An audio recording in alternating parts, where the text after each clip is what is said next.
Hello guys, কেমন আছো তোমরা সবাই? আশা করি অনেক ভালো আছো। আমিও অনেক ভালো আছি।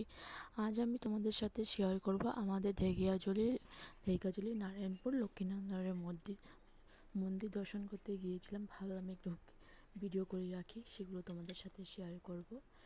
আমরা মন্দিরে যেতে যেতে সন্ধ্যায় হয়ে গিয়েছিল, অন্ধকার হয়ে গিয়েছিল। তো মন্দিরে আমরা প্রবেশ করেছি। দেখেছো চারিদিকে কেমন সবুজ সবুজ, সত্যি অসাধারণ লাগে। এখানে আসলে মনটা কেমন একদম পবিত্র হয়ে যায়।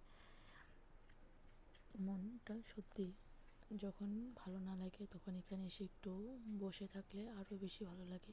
মন্দিরটা দর্শন মন্দির মন্দিরে এই যে চারিদিকে দেখেছো কি সুন্দর সবুজ গাছপালা। আর এখানে পুকুরটা যে ছিল, এখানে আমরা হাত পা ধুয়ে তারপর মন্দিরের ভেতরে প্রবেশ করেছি। মন্দিরের ভিতরে মোবাইল মোবাইল নিয়ে যাওয়া নিষেধ। মোবাইল নিয়ে যাওয়া যাবে, কিন্তু ভিডিও বা ফটো এগুলো তোলা নিষেধ আছে।